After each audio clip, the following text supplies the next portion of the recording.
So I'm here today with Joseph Borjas, who is a local attorney that serves the Central Coast. And the reason that I'm doing this today is because he has actually served several of our clients really, really well. And so I wanted to sort of ask him a few questions about what he does and how he's come to do it, so that you can get and understand a little bit more about Joseph like I got to know Joseph. So Joseph, thank you very much for working with us today. How are you? Well, I'm doing well. Thanks for having me. Great, great, great. So tell me a little bit about what got you into your profession and what is your profession? Great question, and I'll start with that. So my name is Joseph Borjas, as Krista mentioned, and I'm with a firm or a partnership called Carcel & Borjas, LLP. I have one other attorney and partner that I work with, Richard Carcel, and we do primarily trust and estates law. So estate planning, trust administration, probates, and the related litigation. And the way I got into that, I think that's what you asked, right? Was really just having an interest in that area of law because I saw it as a way that I could step in and really be a counselor and an advocate for family members into helping them plan their futures by way of helping them set a plan in place for their estate, and in situations where people find themselves with issues that need to be resolved that are related to that type of those types of issues, trust and estate related issues. Again, being able just to step in and help them solve those problems. Yeah, and you've definitely done that for a couple of my clients, so I appreciate it. This is part of the reason we're doing this. So how long have you been doing this type of, this form of law? Yep.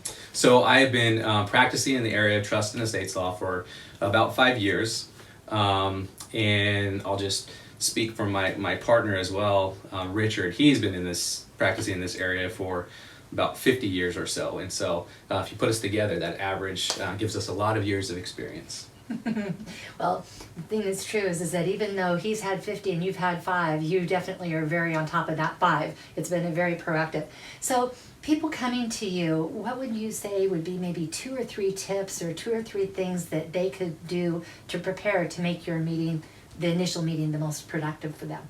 Absolutely. And so, for the work that we've done together thus far, it's been mostly in the area of estate planning. Mm-hmm. And so if I were to give a couple of tips to people about preparing for a meeting about estate planning, first and foremost, I would say don't delay.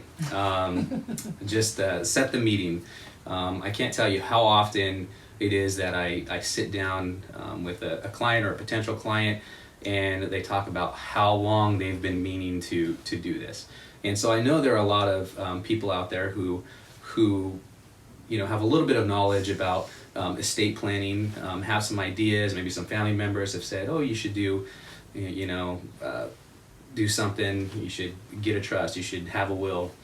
But it's very easy for people to put that on back burner and let that idea just kind of sit there and not act. And so step 1, just make the call, come in, let's have the conversation and see if we could talk about what type of issues your particular situation might present and how we can solve them. Let's see, other tips would be, once you do, say, have a meeting set, we're going to have the conversation. If you're married, sit down with your spouse and really start thinking and talking about how you want things to look when it comes to your estate. Gather up information about your assets, your various properties. If you can grab a copy of a deed, do that. All things that can be resolved further down the line, but the more work you can do on the front end, the easier it makes the process, the more efficient it makes it, and sometimes saves a few dollars for people along the way. So those would be a couple.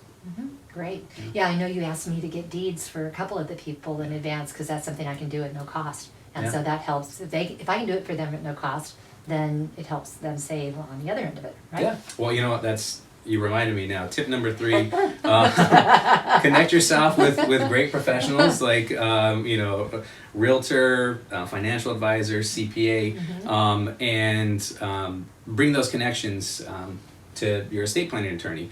The more we can work together, the easier we can move information around, and the more efficient we can make the process.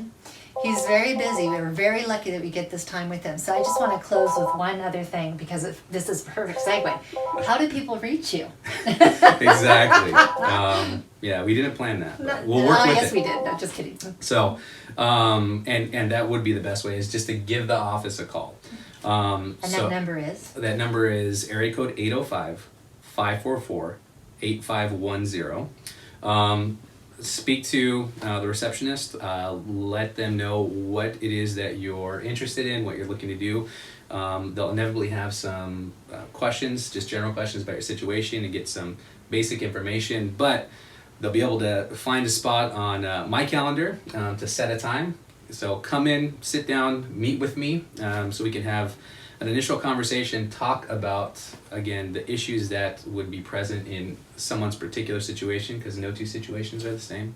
And then we can go from there. So make that call, set a meeting, and that's how you get started. Excellent, excellent. Well, I'm going to tell you right now that Joseph and I met through a very unique situation, and he has become a rock star in my book, and so I really want to thank you for your time, and I would like you please to say your phone number one more time, please. Will do.